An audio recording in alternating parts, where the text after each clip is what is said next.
and welcome back to Whodunit Hall. Allow me to reintroduce myself. I'm Edgeworth, the butler, your guide to the Master's extensive collection of mystery films. One of the reasons that the mystery genre continues to endure is its versatility. We've already discussed how comedy and mystery can blend together fairly seamlessly. However, the tropes of the mystery story can be applied to other genres as well. Many horror movies, for example, contains elements of mystery, whether it is trying to determine the identity of the killer in a slasher series such as Scream, what the ultimate goals of Jigsaw are for his players in the Saw franchise, or even what is causing supernatural events to occur in a haunted house. Likewise, mystery elements can also be added to everything from legal dramas to conspiracy thrillers for more grounded intrigue. Even the fantasy genre can have mystery elements. The early entries in Jim Butcher's The Dresden Files, for instance, essentially cast wizard Harry Dresden in the role of a magical private investigator. And the versatility of the mystery can actually assist in one of the trickiest aspects of any story with a fantastical element: world building. In a mystery, the audience follows along with the main character as they learn details about the plot and also details about the wider world that plot inhabits. This leads to quick and easy learning about the wider world and the rules that it operates on.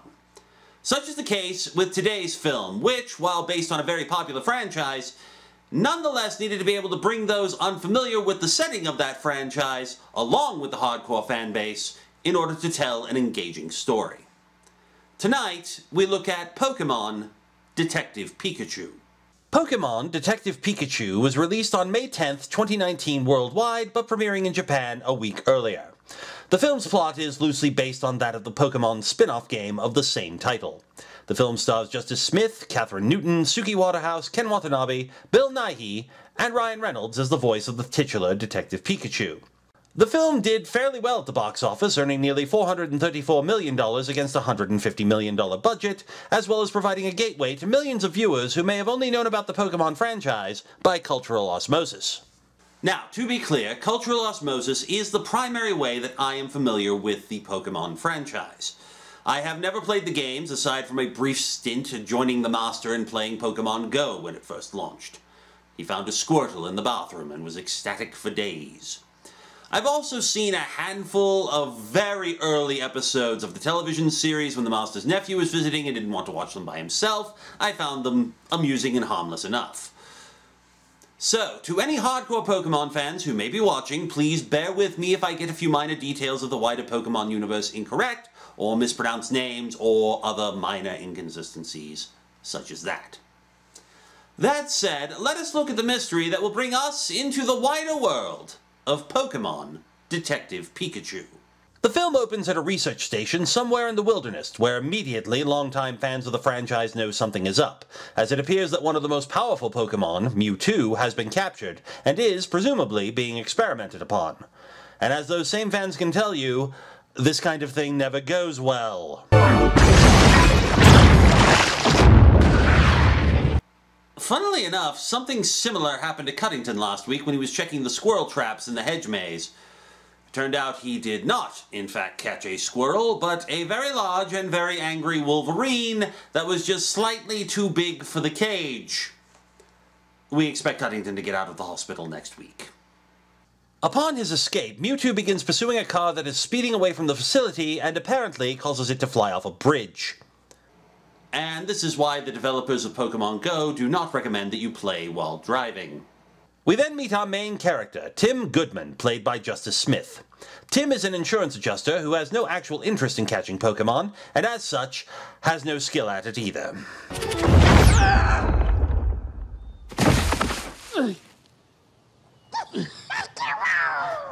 Upon returning to town and getting reception on his cell phone, Tim finds he has 5 voicemails waiting for him from the Rhyme City Police Department, prompting him to head for the city. We also see a headline in the paper about the car crash, which seems to upset him. We then are provided a helpful expository video for both Tim and those of us in the audience of how things are somewhat different in Rhyme City, as opposed to the larger, established Pokemon world. Now, this sequence is far too long to show here, but the basic gist of it is that Howard Clifford, the founder of Rhyme City, played by Bill Nighy, while searching for the cure for a rare degenerative disease, discovered a new way for humans and Pokemon to interact, as partners. As such, unlike the wider Pokemon world, Pokemon trainers and battles are not allowed within the limits of Rhyme City, and everyone who lives there has a single Pokemon partner who lives and works with them in an effort to help improve their lives. Why does that sound so familiar? More to the point, why do I feel like asking for a raise? Tim meets Lieutenant Yoshida of the Rhyme City Police Department, played by Ken Watanabe, where we learn that the detective killed in the car crash at the beginning of the film was Tim's father, Harry. We also learn that Harry's Pokemon partner was not found at the scene. We also learn that Tim wanted to be a Pokemon trainer when he was younger, but something happened to change that. We also learn that Tim has been estranged from his father for some time, and that he was raised by his grandmother. Tim makes his way to his father's apartment and is almost immediately ambushed. Stories like this spread fear, and they're afraid of fear. But I don't fear fear. This is Lucy Stevens, played by Catherine Newton, an intern at the CNN News Network who thinks something sinister is behind the crash and is determined to get the story. She also annoys Tim to the point of him blowing her off. Tim makes his way to the apartment where he finds several news articles Harry was saving and a vial of purple substance marked R. He opens it, unleashing a gigantic cloud of gas. Thrusting the vial outside, the cloud wafts upward until it comes in contact with a group of Apom, where things start to get very strange. But that's not the only strange thing to be found in Harry's apartment. Did you just talk? Whoa. Did you just understand me? If you're a bit confused as to why Tim seems so shocked that the Pikachu is talking, bear in mind that one of the basic tenets of the Pokemon universe is that Pokemon can generally only say one thing: their own name. Now, there have been exceptions to this, of course, over the years, but by and large, that is the general rule. Hence Tim's astonishment that he can actually understand this one. But before either Tim or Pikachu can figure out what's going on, one of the Apom from outside gets into the apartment and attacks them, followed quickly by the others. They're chased up to the roof and manage to escape. No sooner do they do so, however, than the Apom suddenly regress back to their benign selves. Tim also makes himself look like a lunatic to the crowd on the street. Oh, there! I think pants are gonna do you a lot of good right now. You know, this is almost exactly what happened to the Master's 14th ex-wife on their honeymoon. She got into a bad batch of kombucha and began insisting that every light bulb in the suite was trying to kill her.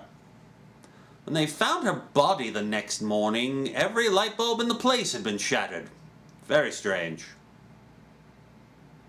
Anyway, the Pikachu in question is apparently Harry's Pokemon partner, but unfortunately he has no memory of what happened the night of the crash or much of anything else. His only clue is a label inside his hat with Harry's name and address. However, he is absolutely convinced that Harry is still alive, despite Tim telling him otherwise.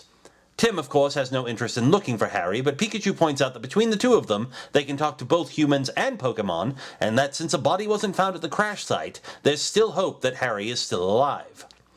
As you might expect, Tim gives in and agrees to look into the case with Pikachu. Tim remembers meeting up with Lucy, and he and Pikachu head over to the CNN building to question her about Harry's disappearance. However, it turns out that Howard Clifford and his son Roger are there, recording a promo for an upcoming festival celebrating the harmony between humans and Pokemon. However, as soon as the cameras stop rolling... This is supposed to be our gift to the citizen. Visionary icon, really. Was savior of the world taken? Tim shows Lucy the R vial, and she in return shows him other vials she's found down at the docks, where Harry apparently would meet an informant. Tim and Pikachu head down to the docks and discover Harry's informant is a Pokemon, specifically a Mr. Mime. Which leads to one of the most hilarious interrogation scenes ever committed to film. Gas! You're pouring gasoline. That went dark fast. I like this very much. Mr. Mime reveals that the source of the R came from the Roundhouse, which turns out to be an underground Pokemon battle arena. When they arrive, they come to the attention of a pink-haired woman in sunglasses who sends a message to an unknown person. Pikachu also attracts the attention of the owner of the arena, for a very good reason. Well, that Pikachu Thunderbolt almost wrecked my prized Charizard. Last time he was here. Such is the risk one takes when stricken with amnesia. Something similar happened to the Master several years ago while he was vacationing in Cambodia. He woke up one morning with absolutely no knowledge of what he had done the night before, and while retracing his steps, discovered that he had staggered into an underground pit fighting ring, leaped into the center, and shouted, "I am the greatest pit fighter in the world, I can take any man here." He was soundly thrashed by the reigning champion, a professional MMA fighter named Larissa Rhodes. And when the master returned while retracing his steps, she did it again, with one hand tied behind her back. The master has not been back to Cambodia since. The owner demands a rematch between Pikachu and his Charizard. If Pikachu wins, he'll tell Tim why Harry was there. However, the owner doses Charizard with the R-gas right before the match begins. And there's worse news. Hey, bud. What are you doing? I can't do it when people are watching. It's not working. I forgot how to use my powers. Things go from bad to even worse when both Tim and the arena owner enter the ring and the vials of R-gas the owner is carrying are broken, unleashing the gas, causing every Pokemon in the arena to go berserk and start attacking the patrons. Tim manages to find out from the owner that the R-gas comes from the Doctor, but that's all the owner knows. The fight comes to an end when the R-gas wears off on the Charizard and a Magikarp evolves into Gyarados, attacking the Charizard, Tim, and Pikachu, sending them out of the club and right into the hands of the police. Needless to say, Lieutenant Yoshida is not happy about this. Nor is he happy about Tim's continued insistence that Harry is alive. And as such, he is forced to take drastic measures. No one could survive a crash like that. Not even your dad. After a heartfelt scene where Tim tells Pikachu about his regrets about his father, and they recommit to find out what happened to them, a car arrives and the pink-haired woman from earlier gestures for them to get inside. She turns out to be Ms. Norman, Howard Clifford's personal assistant, and as you may expect, she takes them to meet with Howard himself. Hello, Tim. He knows you? I see you've partnered with Harry's Pikachu. And he knows me too. It's always awkward when someone knows you, but you don't know them.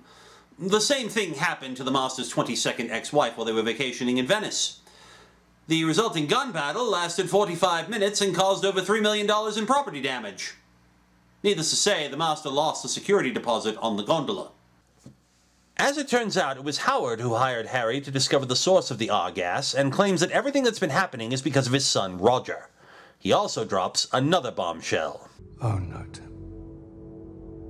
Your father is alive. Howard, through an advanced holographic imaging system, shows Tim that Harry survived the crash, but Mewtwo wiped Pikachu's memory and abducted Harry. Howard tells Tim that to find Harry, they need to find Mewtwo. Needing to get to Roger, Tim calls Lucy. She meets up with them at a coffee shop and presents her findings. PCL, a Pokemon genetic research facility. PCL had an accident and had to shut down their entire facility. Exciting. Are you excited? Yeah. I think he just peed a little. Oh dear. Eustace, clean up in the coffee shop. Bring a mop and a lot of bleach. With the cover-up clearly happening, Tim and Lucy, along with Pikachu and Lucy's Psyduck partner, head for the research facility.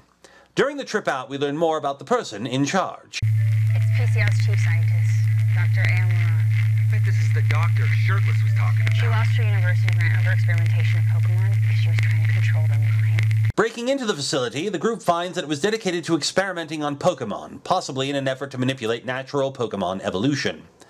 While Lucy documents everything they find, Tim and Pikachu find records from Dr. Laurent's workstation. Unfortunately, the security cameras are still active and being monitored by Roger, who takes action. Oh dear. Eustace, get a bigger mop and more bleach! As for Tim and Pikachu, they discover that the R-gas, or rather Serum R, was created from the DNA of Mewtwo, who was being held captive in the facility. The effects include confusion and the total loss of free will in Pokemon, which is why it was being tested at the underground battles.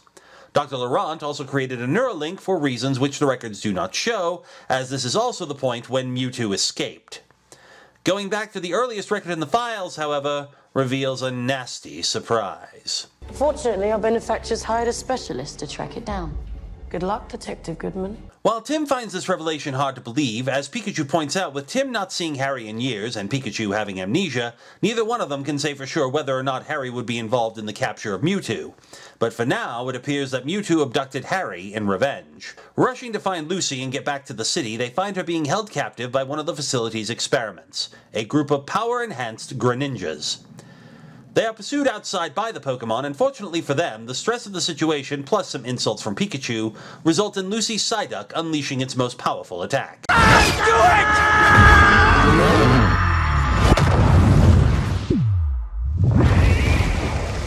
Oh, if only we all had the ability to psychically incapacitate those who are irritating us. The holidays would be a lot more tolerable. But no sooner are the Greninjas dealt with than our heroes encounter another experiment, gargantuan Torterras, who are literally the size of mountains as compared to the standard specimens we saw earlier. Unfortunately, the movements of the Torterras cause a large rock to crash into Pikachu, gravely injuring him. But then help comes from an unexpected source.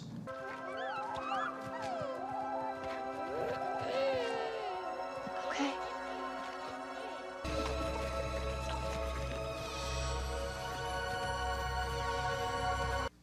But it's not only medical help that the Bulbasaurs will guide Tim and Pikachu to. For the meeting that they have will lead them to what happened to Harry and the secret purpose behind the research facility. But, as you should expect, you will not be learning either right now, as I must stop this review right here.